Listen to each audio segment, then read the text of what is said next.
Dr. Drossman, and welcome to the GI Health Summit. Thank you so much for being here. Well, thanks for having me. It's my pleasure. So many of the other experts on the summit have highly recommended you, so I knew I would have to meet you and interview you, so I appreciate your time.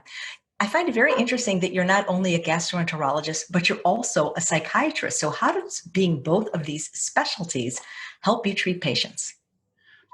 Well, I think going back, I wasn't sure if I wanted to go into medicine or psychiatry, and it made sense to go into medicine because I wanted to treat people medically.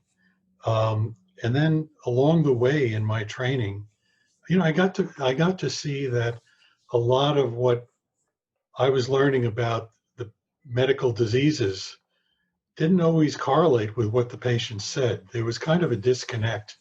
And that's when I got to understand more about, and I'll talk more about that later, but understanding more about the person and the experience of their illness, which is really psychosocial, and as opposed to just the biologic. And so I went into a fellowship program where I trained in psychiatry, psychosomatic medicine and psychiatry at the time, and integrated the two. And how does it help me? Well, I think it's helped evolve my interest in the field, our whole understanding of these disorders of what we now call gut-brain interaction. And so it's really defined the work that I've done. That's amazing. So what are the disorders of gut-brain interaction? Yeah, it's a mouthful, isn't it? And I think we're trying to legitimize it. The term that you hear over and over again is functional GI disorders. The actual definition of functional GI disorders is disorders of how the GI tract functions. But most people, most doctors understand it in different ways. And we did a survey many years ago of the American Gastroenterology Association, and we asked them, what is a functional GI disorder? Do you know what the number one? We don't know what it is. And you know what number two was? It's psychiatric. Wow. So it became a grab bag. And so functional GI really had almost a stigmatizing term for patients because it wasn't thought to be as real as ulcer disease or inflammatory bowel disease.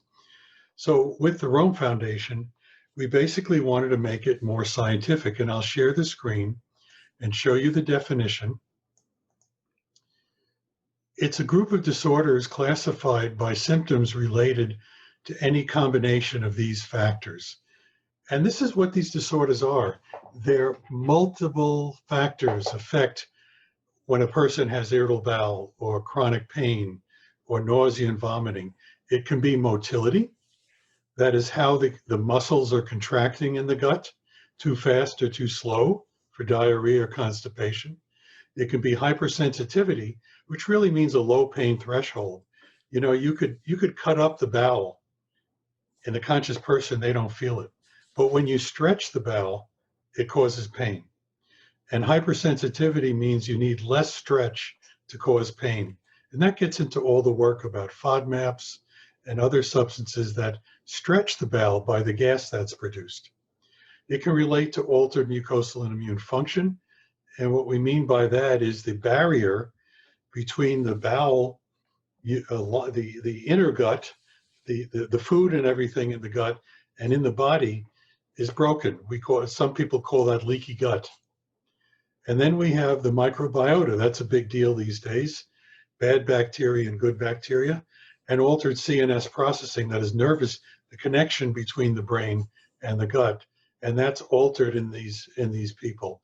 So any good clinicians going to make a decision when they see a patient of which of these factors are playing a role. It could be all of them, or it could be some, or one. And anyone who says, it's this one thing is not covering what all of these conditions really are.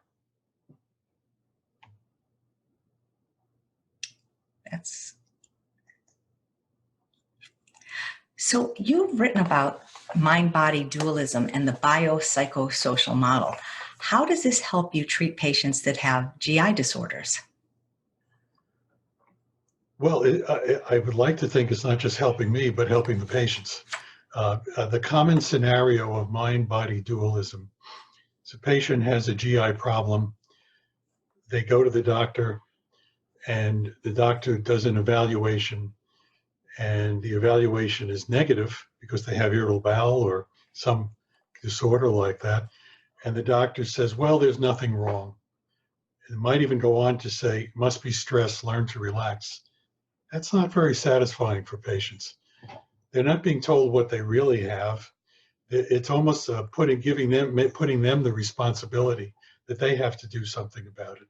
So mind-body dualism is this separation of what's biologic and what's the experience. And I use that as an example that we learn in medicine about disease, biologic abnormalities, and patients experience illness. That's their perception of what they feel. Correlation is not always that great. Even with structural disorders like ulcers or inflammatory bowel disease, some people can have an ulcer and have no symptoms, even though it's really big. Others won't have any, and they won't have any problem till they have a GI bleed. Whereas others have severe pain, and you scope them, and there's a little tiny erosion in the bowel. So that's the disconnect. And if you allow me, I want to tell you a little bit about the history of how that evolved and why it's relevant for modern medicine. And that relates to this concept of holism. And this began 2,000 years ago or more, where the ancient Greeks would say that you don't just treat the disease, but the whole person. This is Plato and later Aristotle and Hippocrates. We're talking about treating the whole person. And that still exists in Eastern cultures, but things changed in Western Europe around the 17th century. I'm sure you've heard of Descartes in high school or college. Well, up until the 17th century, how it relates to medicine is that the human body couldn't be dissected because the spirit, the church held dominance over the body, and the spirit was thought to reside in the body. So you couldn't dissect it or do autopsies. Well, at this time, René Descartes came up with the treatise that there's a machine-like body, which he called res extensa, and a thinking mind, res cogitans. And the spirit was thought to reside in the mind. And as a result of that, we had the body, the human person, being put into two parts. Now, since the body did not hold the spirit, the church allowed the body to be dissected. And that allowed for autopsies and human pathology. And human pathology led many years later to histopathology and X-ray and MRI and all these other methods of diagnosis. But you know what? Those diagnoses were morphologic.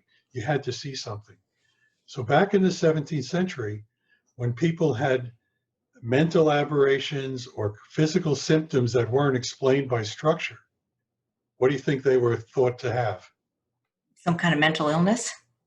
Well, even before that, they were thought to be possessed. And then it went on to be mental illness. And those patients were separated from medicine into the asylums, and the church forbade scientific investigation. You know, it wasn't until the 20th century that even mental disorders were put in the medical school curriculum. So we have within society this aberration that if you don't have a structural understanding of it, it must be psychiatric or not real. And you know, you have a family member, they go to the doctor, the studies are negative, and the family will say, well, go see somebody else who knows what's going on. But what really needs to be done is for that doctor to explain that they have a disorder of gut-brain interaction or some other symptom-based problem.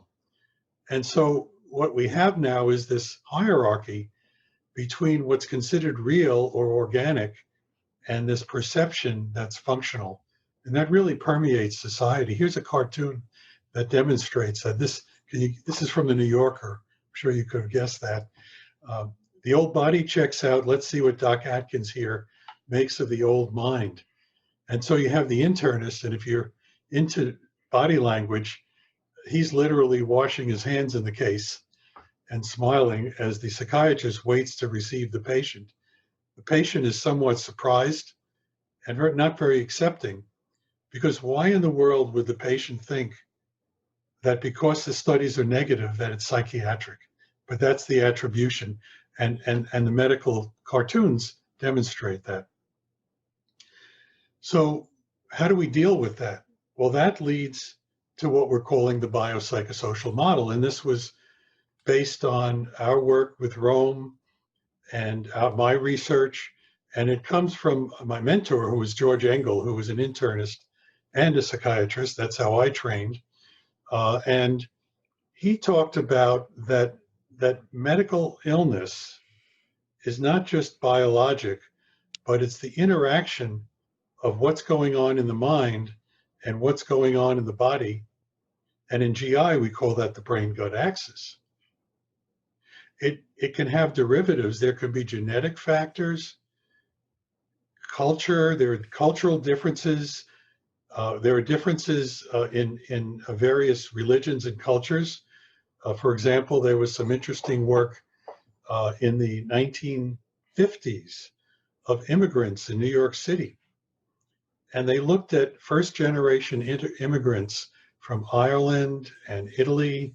They were looking at Irish Catholics, Italian Catholics, Jews, and Protestants. And they looked at very differences in the way pain was reported. Jews and Italians were much more expressive about reporting pain. Protestants were stoic, and Irish denied it. And where did that come from? Well, it came from the culture. In Judaism and in the Italian, there's a lot more family attention toward illness. So when someone has an illness, the family gathers around it and they try to treat it or deal with it. Whereas in the Stoic religions at the time, of course, it was learn to live with it, grow up, don't complain. So that's an example.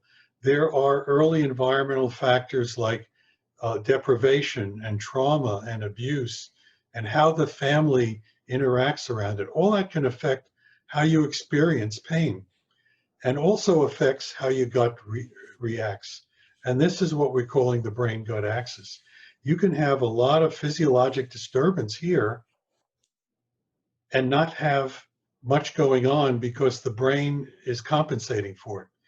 You know, the brain-gut axis began in World War II. There was an anesthesiologist named Henry Beecher, and he was studying soldiers on the Anzio beachhead.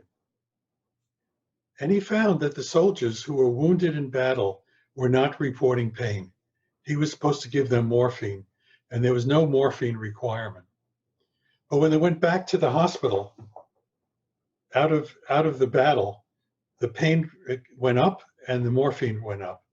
And the reason for it, he believed, was that somehow the mind, while they were in battle and they were worried about dying or getting back to the hospital, it totally blotted out the experience of pain. So therefore, the mind must play a role in pain. And then later, these psychologists, Melzack and Wall, came to the idea of what's called the gate control theory. And it's explaining that the brain has the ability to modify the pain in the body, in the gut, for instance, that goes from the gut to the spinal cord to the brain where it's experienced. But the brain can send down a signal like a switch to close the gate, or it can open the gate. So I use the example, if you're running a race and you sprain your ankle during the race, you may not feel the pain until the race ends, and then you can't walk. Well, the injury occurred before, but the brain can send down signals to block it. Conversely, you're having a fight with your spouse or a bad day at work, and that can lower your pain threshold because the brain, the anxiety or the stress around it opens the gate and you feel more pain. Hypnosis can block pain. It can also create pain, all based on this gate control theory. So the brain-gut axis is really related to that in terms of how we deal with GI symptoms. So I hope that gives you an example of that connection. Yeah, that's really fascinating. I know that you have a specialty GI practice and that you treat people with severe GI disorders. And you've often talked about the use of neuromodulators. What exactly are they and how do they help with pain? Right. So let's go back to this mind-body dualism. You have a family member who goes to the doctor and they're having pain, and the doctor puts them on an antidepressant. What are you going to say, or what's the family going to say when they say, I'm on an antidepressant for pain? They're not going to understand it, I think. And I Yeah, think or a lot, either they don't understand why they're on it, or are they saying, you think I'm crazy? Is that why you're doing this? absolutely. There's a stigma, I think, with any kind of psychiatric medication. It's a stigma based on mind-body dualism because they don't recognize that these antidepressants or antipsychotics can treat GI problems or pain. Aspirin can treat pain, but it can also prevent a heart attack. So drugs have multiple purposes. And so the term antidepressants, antipsychotics, anti-anxiety came about in the 50s and 60s and 70s when they were creating drugs to target depression and schizophrenia and bipolar disorder, OCD and the like. So they called them antidepressants and antipsychotics. But in the last 10, 20 years, maybe 30 years, the field of neurogastroenterology, which is what we're talking about here, found that these neurotransmitters work in the gut and in the connection between the brain and the gut. So it's not treating the centers for depression or anxiety per se, though it might help, but they're treating what we call disorders of gut-brain interaction, which is dysregulation of the way the brain and gut are talking to each other. And it even works in the gut itself, affecting motility and things like that. So to eliminate the stigma, we now call them gut-brain neuromodulators. And there are central neuromodulators that work at the brain or the brain-gut axis, like these. And there are peripheral neuromodulators. So all the medications like Linzess, all of the ones, the chloride channel agents, the delta ligands like gabapentin, all of these agents are peripheral because they're acting in the neural tracts of the gut. So by doing this, we've harmonized the idea that we're treating either the brain or the gut or the brain-gut combination as neuromodulators affecting the way the nervous function rather than stigmatizing it with the term antidepressants or antipsychotics. The patients are taking to it. The people involved in the Rome Foundation, I know you had Lynn Chang on, she talks about neuromodulators, and I think in the next 4 or 5 years, you're going to see more and more people saying that, and the patients are accepting it much more. And you're asking about how does it work? Well, first of all, it can treat other conditions that are psychiatric. We know that if someone has an anxiety disorder or depression and they have a GI problem, that makes their GI pain worse. It lowers their pain threshold. If you're anxious, there's been lots of experiments where you create anxiety in someone and you measure their pain threshold and it goes way down. And this could be an experimental anxiety. So if you treat the comorbid condition, you can treat it. It also has effects on the bowel. Certain drugs will increase motility or increase secretion. So if you have IBS with diarrhea, a tricyclic antidepressant or neuromodulator will slow down motility and treat diarrhea, independent of what it does on any emotional state. And it also reduces the nerve signaling from the gut. It reduces the number of nerves that go to the brain. It improves the brain's regulation of pain. It works at the brain level to control pain through this gate control theory. And it also enhances nerve cell growth. We haven't gotten into that. I don't know if you've had any discussions in your summit with the concept of neuroplasticity and neurogenesis. Not yet. Well, when I went to med school, we were taught that the brain grows until you're born, and then it doesn't grow anymore, and it doesn't die unless you have a stroke or get Alzheimer's. But that's totally wrong. What we learn now is the brain cells are growing and dying all the time. We call that neuroplasticity. And there are even commercial entities to try to increase brain growth, brain cell growth. You've heard of Lumosity or Brain HQ to stimulate your brain by doing those activities. The theory is it increases it. Physical activity can increase brain cell growth. Conversely, stress, bipolar disorder, post-traumatic stress disorder, chronic pain, all of those will cause deterioration in brain cells. That's why when we see patients with GI pain, they may have started having occasional episodes of pain, maybe once a month, then twice a month, and as time goes on, it gets more and more severe and more frequent, and then they have chronic pain all the time. And when you do brain imaging, you find that the brain cells that control it have diminished, they've died out. Well, the good side to that is that certain treatments can actually regrow brain cells. And that's where we're talking about brain functional treatments like CBT, like antidepressants or neuromodulators. And there's work to show, there's science to show how that can occur. You take someone who has chronic pain, like they have osteoarthritis of the hip, and they look at their brain cells in their pain control areas called the cingulate cortex, and they compare them to normal people, and the brain cell density is reduced. Well, they take out the hip, they do a hip replacement, they're pain-free. 4 months later, they redo the brain imaging, and guess what? They have greater density of cells in those pain control areas than before they had their surgery. So this is another reason why these neuromodulators could work. And as a result of that, when I treat patients with this, they may get a clinical response in 2 or 3 months, but I keep them on it for a year because then I can taper them off it, and they've rewired their system that they don't need it anymore. This has been shown in psychiatry mostly. It's called relapse prevention.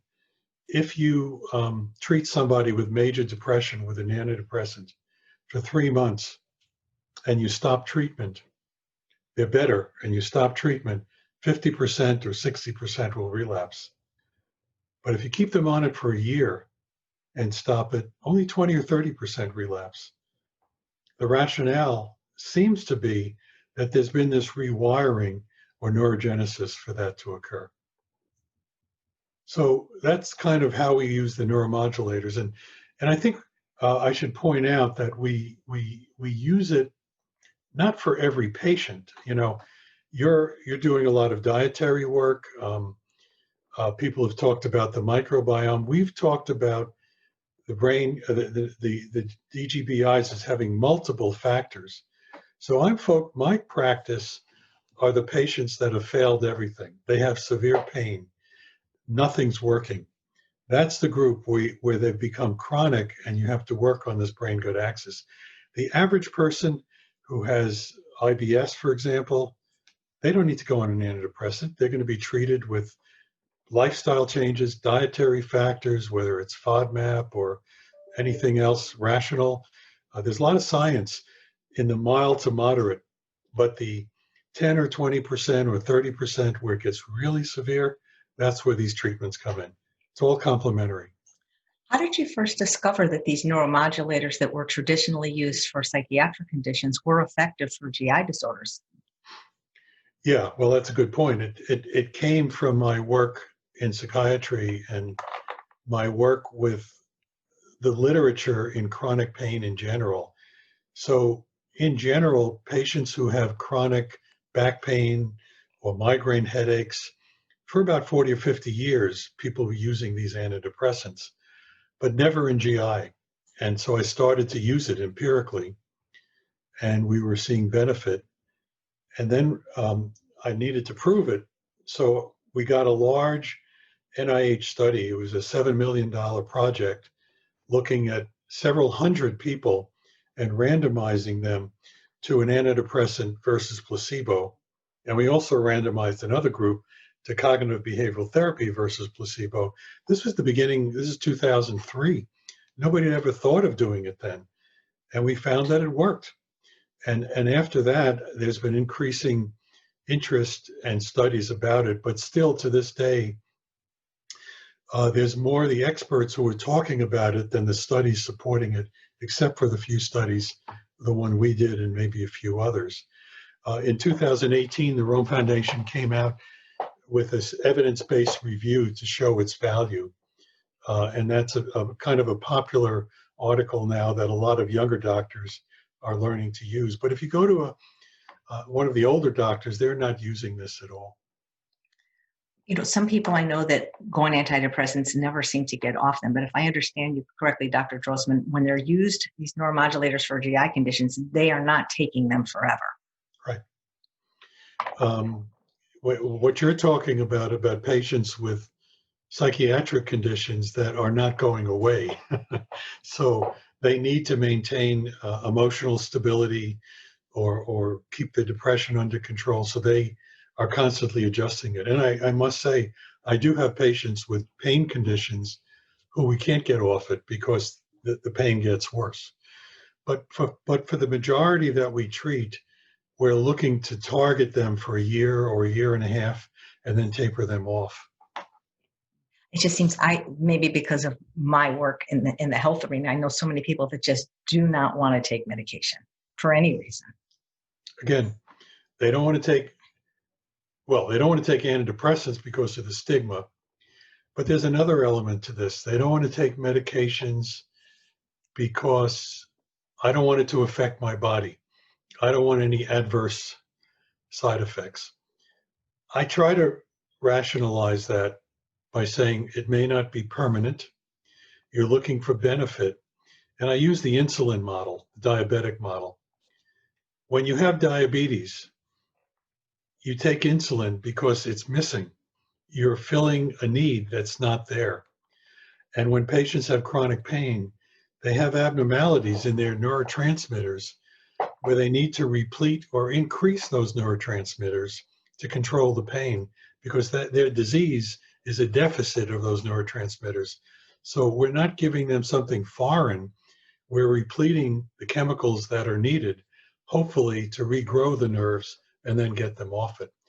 Another element that I find with some patients, and we see this a lot, particularly with patients who have maybe grown up in environments where they may have not felt in control of their life. There's a lot of gender-based bias where women are told not to be assertive, you should be seen and not heard. This population, there may be a fear of losing control when they take a medication, and they're trying to maintain control.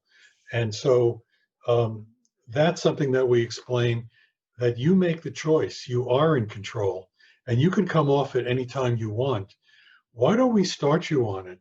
And if you were 20 or 30% better in a month, would you be willing to stay with it for a little longer? And most of the time they'll say yes.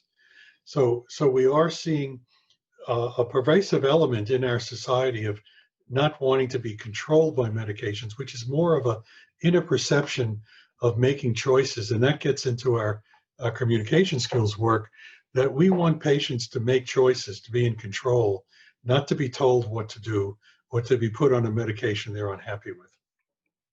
If a patient does decide to go on these medications, do you still recommend they do some of the other modalities that have been recommended by some of the other experts on this summit, like the CBT, the mindfulness, maybe the hypnotherapy or the acupuncture or the Tai Chi? Do you still recommend they do that as well? Well, that's what the science shows. There's work called augmentation. Augmentation means you're combining treatments. We can talk about augmentation by a peripheral agent like Amitiza or Linzess for constipation, and that can help pain, but then there's a central treatment.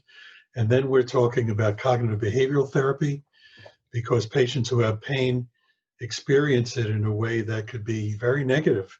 You know, you have pain for months or years, you start to do what's called catastrophizing. Oh my God, here it comes again. I can't treat this. Nobody's able to help me. That kind of thinking is what we call maladaptive. And CBT is complementary to that, or hypnosis, or mindfulness. And the data shows, this is done mostly in depression, that if you look at monotherapy like an antidepressant or neuromodulator or CBT, you can get about a 50% to 60% response rate over placebo. But if you combine the treatments, 75 to 80% response rate. So they're complementary. They're acting on different areas of the brain. That's great, because what I'm learning from this summit is that people with GI disorders, they seem to suffer not only greatly, but for very long periods of time, as opposed to sometimes other conditions that people may have. It can be lifelong. You know, it's a whole spectrum. Um, you know, when you do the epidemiologic studies, you know, up to 5 to 10% of the population have irritable bowel, but most of them have it pretty mild, and they don't go to the doctor even. They go to the drugstore and buy whatever remedy they want, and then they see a commercial, and then they go to the doctor. But then about half of those people are sufficiently symptomatic that they go to the doctor, and most of them do fine on diet, on lifestyle changes, on exercise, all the health things that you and others are talking about. Gets a little bit more severe, a smaller proportion. Well, maybe their microbiome's acting up. Let's put them on rifaximin, or put them on a probiotic. And then there's another group, a smaller group, where that doesn't work, so you give them prescription medication. And then what I'm seeing are the ones at the other end. And so, yes, I think the vast majority do very well, but the doctor and the patient has to decide, when is it that you need to add something to it. Wow. Well, you are the founder and the president of the Rome Foundation. How did that come about, and what is the purpose of the Rome Foundation? So you got to go back again in time. And in the turn of the century, there were no conditions. Everybody had symptoms. They had diarrhea, they had pain. Talking about the turn of the 20th century. And then around the 50s or 60s, research went on to look at what we called motility disorders. And that meant that you had diarrhea or constipation, both based on changes in gut motility or vomiting and things like that. And people tried to explain these conditions based on abnormal motility. And getting into the 70s and 80s, what happened was motility wasn't explaining things like pain or nausea. And so there was a need to understand this differently. And so there were a group of us, there was a good half dozen of us, Grant Thompson, Nick Talley, Bill Whitehead, Enrico Carazziori, myself, who said, we need to look at this differently. We need to look at this not in terms of physiologic abnormalities or structural abnormalities.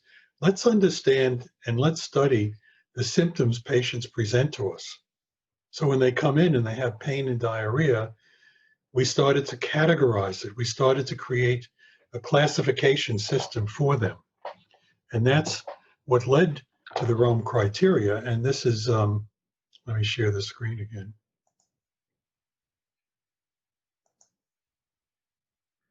This is the mission of the Rome Foundation: legitimizing these disorders, scientific advancement, optimizing patient care.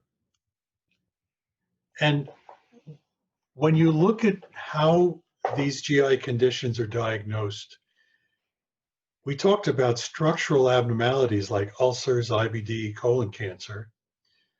And there are motility disorders that were prominent, you know, in the 70s and 80s, and there are motility disorders now: gastroparesis, pseudoobstruction, colonic inertia.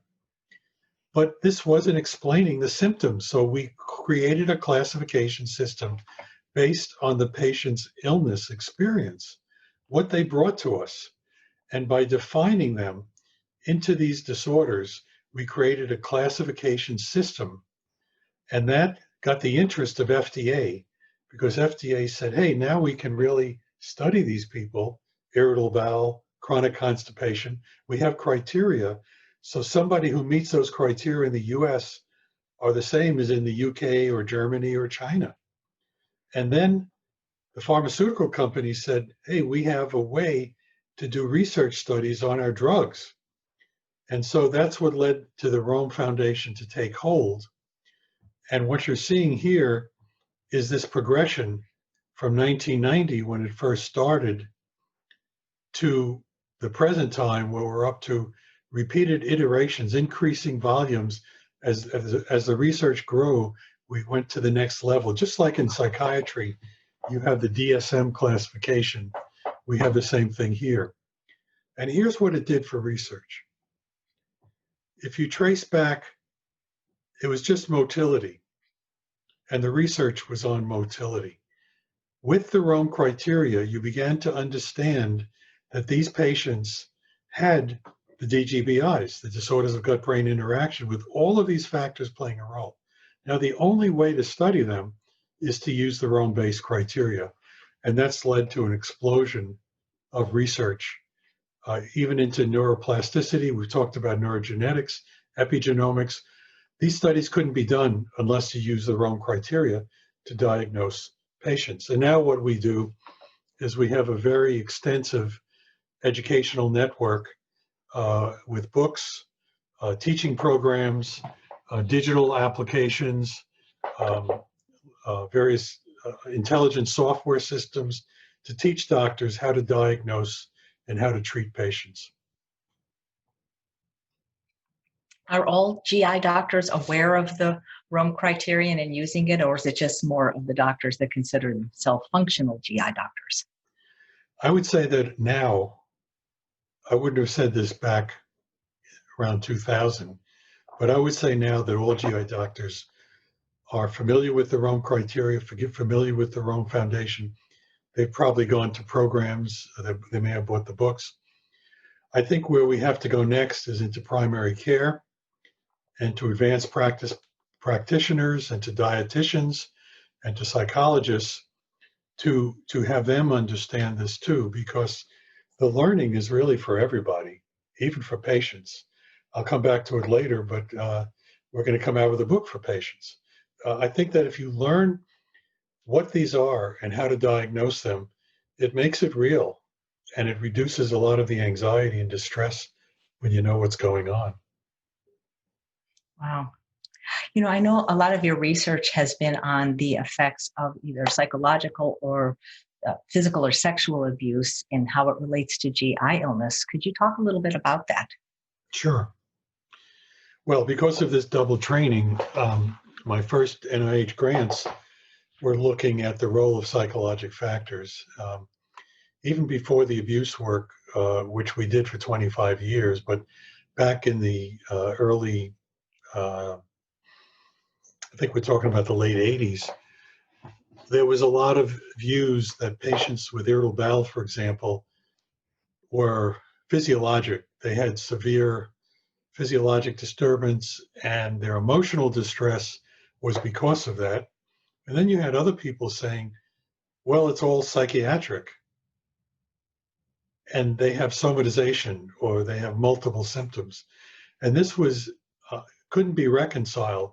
So we did a research study that it was my first grant, and it was funded the first go around to try to understand, is this psychiatric or is it physiologic? And we developed a design where we looked at patients who had IBS who went to the doctor, and we used questionnaires to identify people with IBS who had the symptoms but never went to the doctor. And then we looked at healthy subjects and we compared them psychologically.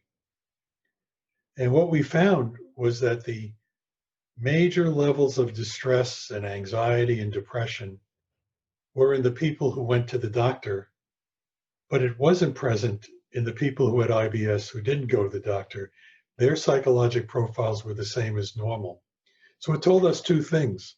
One, IBS is not a psychiatric disorder. But it told us that if the symptoms become more severe and they go to the doctor, they develop psychological distress. So we talk about the brain-gut axis in a way that chronic pain and chronic GI symptoms can lead to emotional distress. And that's where the psychologic difficulties are, rather than it be intrinsically part of IBS. That was our first grant. Then, because of my training with George Enkel on interviewing, I was started to get the more severe patients who came to me, chronic pain, chronic severe constipation, nausea, vomiting. And in doing the history, I started to find that I was studying women mostly, but men too, that they had histories of early trauma and abuse. And they weren't telling their doctors this. And this was now the late 80s. So we did a survey. I was eliciting it because of my training and interviewing, but they weren't volunteering it to the doctors. And so we did a survey and we looked at the GI patients at the University of North Carolina, where I was. And we found that 50% of the women who came to the GI clinic had a history of early trauma or abuse or concurrent. But only 10% of them had spoken to their doctor. And that led me to say, well, this is a hidden agenda. This is a hidden item. Maybe it's affecting why we're seeing all these women who have such severe symptoms. So we got an NIH study of women coming to the GI clinic. This is a diagram that looked at the women who came to the clinic, and we looked at the percentage of which they reported pain or other GI symptoms. We looked at their disability scores. We even looked at how many operations they had, their psychological scores, and their quality of life.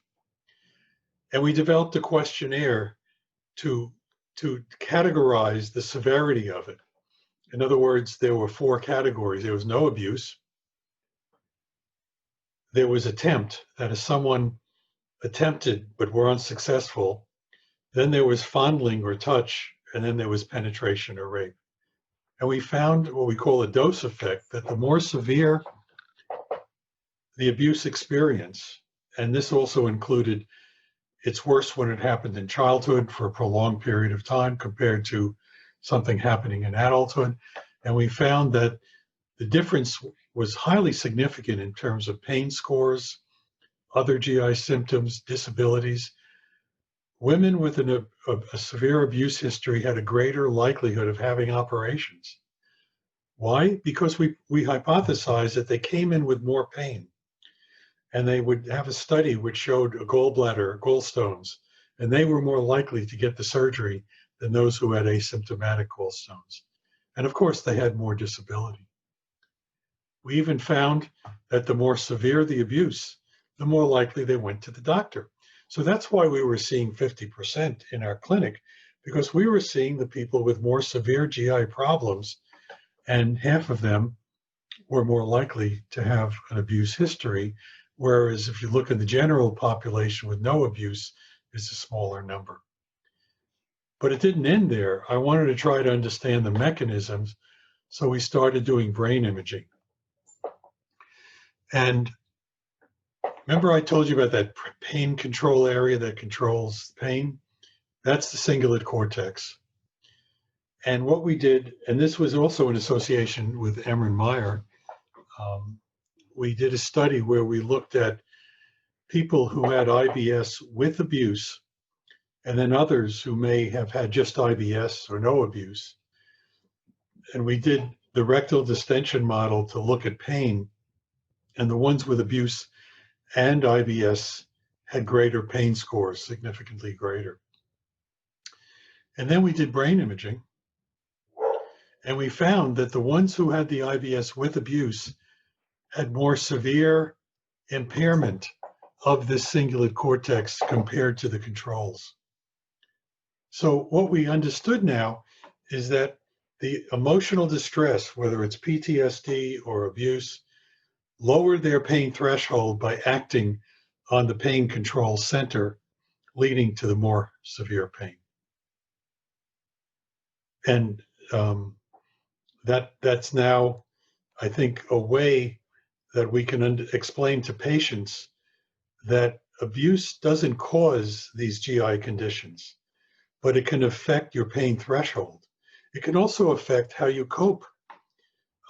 One of our studies, we looked at patients in our NIH study, and we asked them about their feelings around the abuse experience. And we came out with some core principles. I feel helpless. I feel out of control. I felt very vulnerable. I couldn't trust men anymore. And then when we asked the same questions to people coming to us for GI problems who had severe pain, I felt helpless. I felt out of control. I don't trust doctors. And so what we found is there was a harmonization, or what we call a reverberation, that what abuse does is it affects how you're dealing with the symptoms. It's not causing the symptoms, but it's affecting how you're dealing with it. And that's why techniques like CBT or DBT or hypnosis could be complementary in addition to our neuromodulators or other treatments. What about men? Did you have the same numbers with men having trauma and abuse, or are they just not seeking the medical care?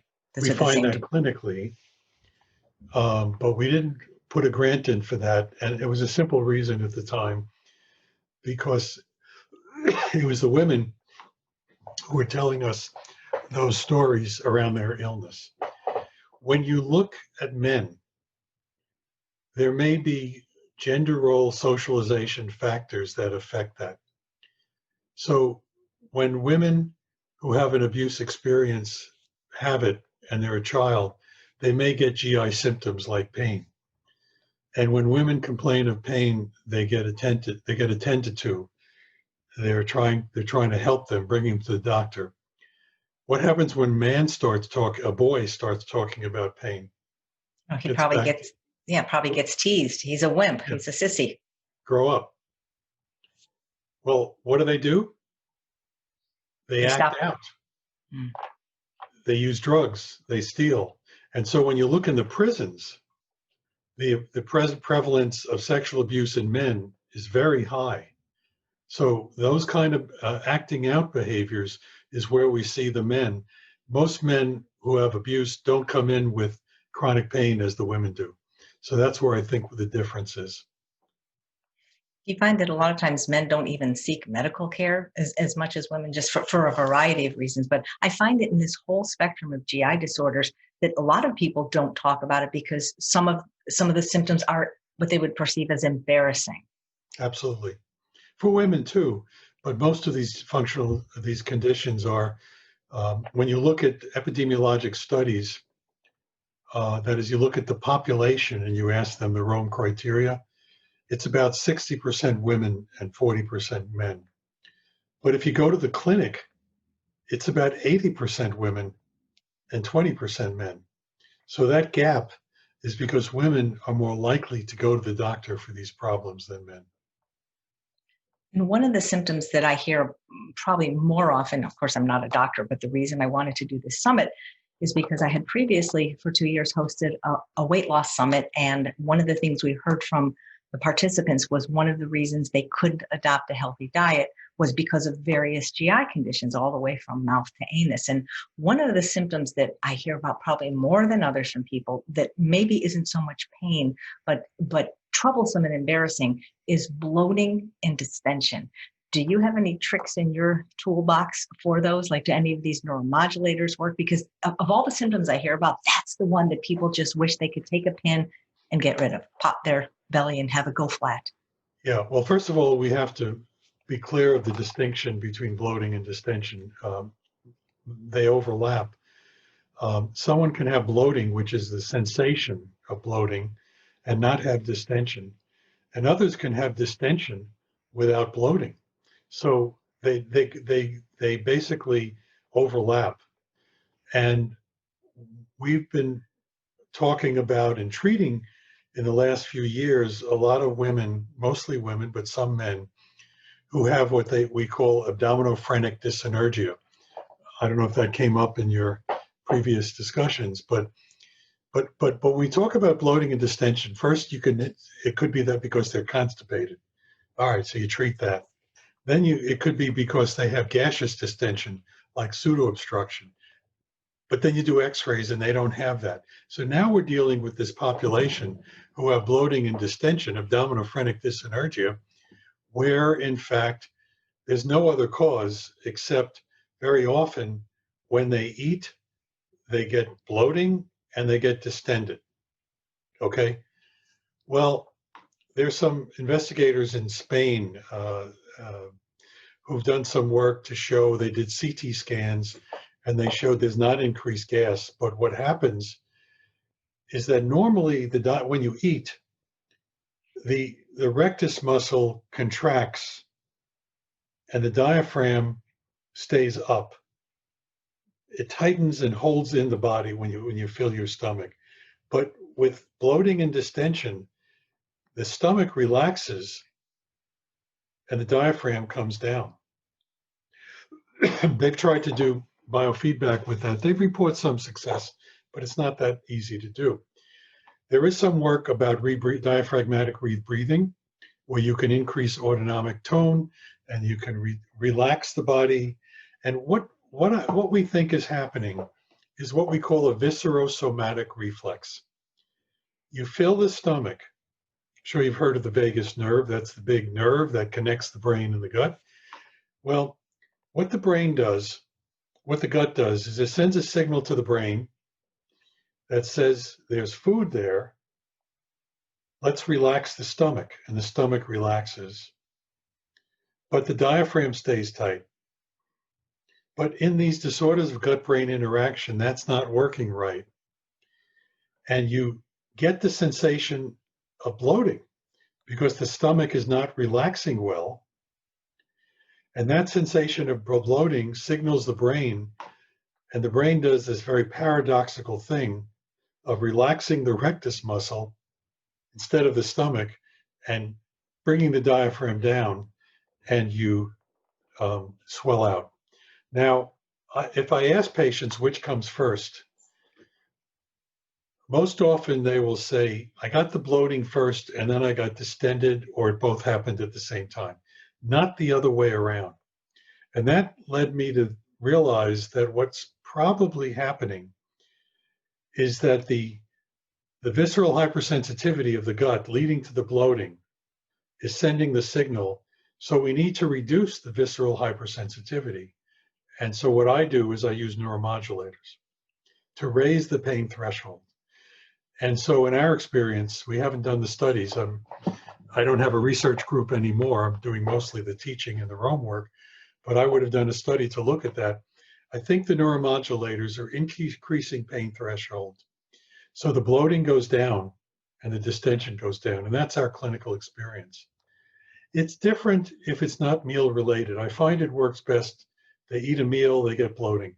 If they have bloating all the time, it's not working that well, but that's something to be studied.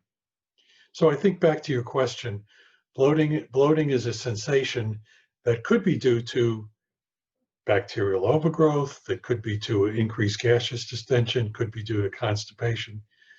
But the larger group is this group, I think, with the abdominophrenic dyssynergia, where all those treatments don't work anymore. Thank you so much. This was one of the best, probably the best explanation I have heard on this, because this would make sense why some people, it's not about what they're eating. The stomach doesn't know what goes into it immediately. It can't sense what the food is. It's the volume of food and the distension that's leading to this.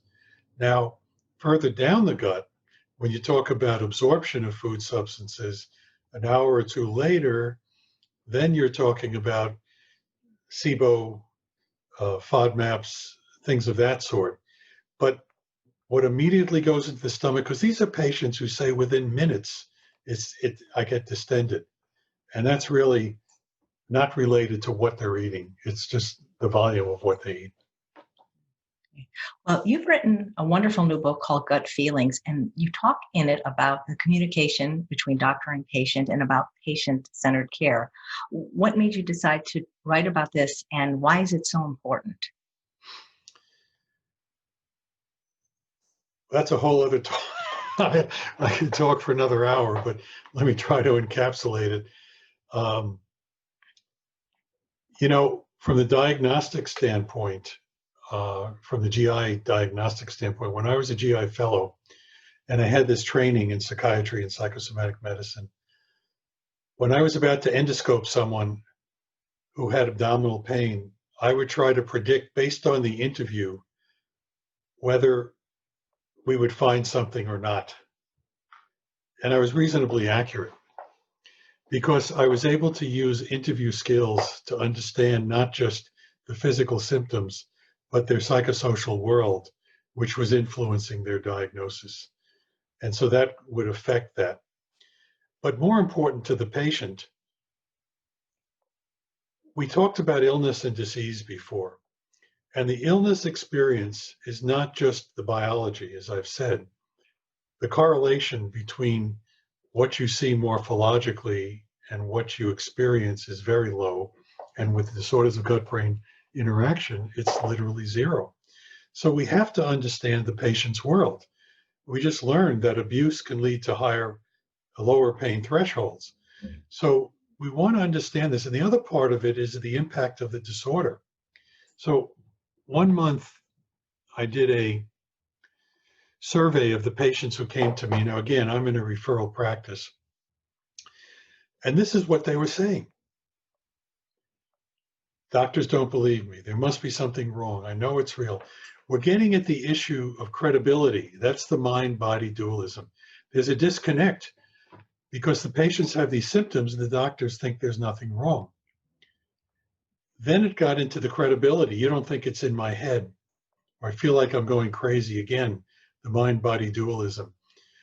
I feel like I'm not the person I used to be. I feel alone. Patients with these GI illnesses were experiencing a sense of isolation or loneliness. They couldn't talk to their spouses even, who didn't understand. They felt like a burden to their family. They have no control, and we talked about that. They even started to self-blame. Very often, people with GI problems where they may have done behaviors like restriction or eating disorders, they have a disease, but they tend to feel that they may have caused the damage. So there's a lot of education that needs to go on, and then the sense of shame. So we're not just talking about what's going on in their gut, we're talking about the impact on the person. And that led me to begin to develop programs to teach doctors how to communicate better with patients, to understand their world, and to use that in terms of education. And we're dealing now with a society that there's no time. Reimbursements are being linked not to face-to-face talking to patients, but to doing procedures. So why spend an hour I had one resident tell me, why examine the patient's chest when I can do a CT scan? So that's an example. And then this cartoon, I think, demonstrates that. Again, cartoons can be very telling. And so we wrote a paper that came out in June. This is my partner in this, Johanna Ruddy, who's the executive director of the Rome Foundation and a patient advocate. And we kind of presented that we've gone from 45 minutes to 12 minutes. The art of medicine is gone. There's no nonverbals, which is very important.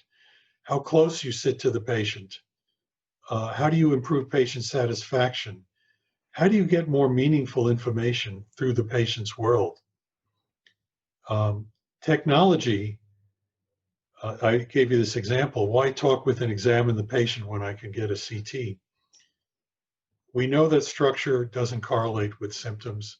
And then there's all this time you spend documenting and certification. And what's this leading to is patient dissatisfaction. Well, most of the patients who come to me are going to say that they've been dissatisfied with the healthcare received. And we did a survey of 2,000 patients with IBS, and 60% of them said that they were dissatisfied with the healthcare they were receiving. So we believe that improving communication skills can make a difference. You can make a better diagnosis. You develop what's called patient-centered care. You know, the Institute of Medicine in 2001 issued a report called The Crisis of Healthcare, where patients and doctors were disconnected, and they coined the term patient-centered care. The collaboration of care is patient-centered care because it's a trust between the patient and the doctor where meaningful information is created. And the other thing is that by creating this patient-centered care or a partnership, the patient has as much responsibility as the doctor. So all the work on chronic GI illness shows that the best health outcome is based on the patient feeling a sense of responsibility for their own care. So if the patient comes in and says, "Doc, I've got this pain, what are you going to do for me now?" and the doctor prescribes something, 3 months later, the pain's still there. They come back. What does the patient say? "Doc, I'm not better now. What else do you have for me?" Well, the disconnect there is that the doctor is absorbing that, taking on that responsibility to do it for the patient, and the patient is offloading their responsibility, and it's a vicious cycle that goes nowhere because they haven't gotten to the point where they're doing collaboration in the care. And so that's why this is found to have better health outcomes. It also saves time, and it provides benefits to the patient and the doctor. So a lot of my work in the last 10, 20 years has been to do training in this area. And that gets into issues of creating patient satisfaction. You know, the hospital systems have what's called the HCAHPS, and that's looking at satisfaction. And the measures on there are, is the room clean? Do you get your medication on time? They're all measures that relate to reimbursement. But if you ask patients and you do studies, patient satisfaction relates to something more interpersonal. Is the doctor humane? Does the doctor relate to my world? Is the doctor technically competent? Is the doctor acting like a partner? That's what leads to patient satisfaction. And then working in a partnership, we're looking to improve engagement. That is the patient and doctor working together toward common shared outcomes. And then finally, there's evidence to show that when patients are satisfied with doctors, doctors are satisfied with the work they're doing. I mean, you've read about malpractice suits and burnout, really big now. Well, why do you think that's happening? Because doctors don't have time to interact. You know, when you ask doctors what did they find meaningful, it's when they have a good interaction with the patient. Unless, of course, you're doing strictly procedures. But if your job is to work with patients, that's what you come up with. And then I think the last thing is being able to communicate empathy. I think this work by Brene Brown, some of you have heard of her. She's a medical sociologist and really great educator, did a really 2-minute video that is really worth watching about empathy, because we often think of empathy as something objective. If we encapsulate it, this is really the teaching point I have for most of the doctors in our workshops, is you don't have to do anything. You don't have to find solutions. You just have to see their world, called perspective taking. Don't make judgments. Don't try to find solutions. understand their feeling, and communicate that. This must have been really hard for you. I can see how this is affecting your life. That's what we call a nexus or a bridge. If you are a patient seeing a doctor and you're talking about all your challenges and how it's affecting your life, and I say to you, boy, that's really affecting your life, there's a connection that gets made, and you feel more trusting and more willing to say more to that doctor compared to if they say, well, tell me more about the pain. So this is an intrinsic part of healthcare. And that's really what led me to write this book. And if I could just mention it, Johanna, as I said, was a patient of mine who came in with 10 years of severe symptoms, and she was blown off by the doctors. And she went through all of the negative attributions, and she had a transformation, and she became not only without symptoms anymore, but became an advocate. And we've been doing workshops very effectively for doctors, and we're going to start to do it for patients. And we decided we need to do this for patients. And it says a guide for patients and doctors because it's focused on the patient, but it's really for doctors who want to understand what patient-centered care is. And it has 4 parts. It talks about all the mind-gut interactions, the biopsychosocial model. It has a categorization of all the DGBIs. And then it talks about communication skills, what the patient can do when the doctor's seeming hurried or is belittling the patient. What should you say? How do you deal with it? And then it has a section on doctors. How should doctors be thinking? So it's going to be coming out at the end of the year, and maybe we can talk about it again as we get closer to that. That would be great. So, Dr. Drossman, what is the truth about GI health? And if you'd like to stop sharing so that we can see you a little bit larger while you answer that question. The truth about, it's everything we said. The truth about GI health is it's not a disease. It's an interaction between mind and body in the individual, the patient and the doctor in the care, and the patient and his or her environment, the family and society. Great. Thank you so much, Dr. Drossman. You're welcome.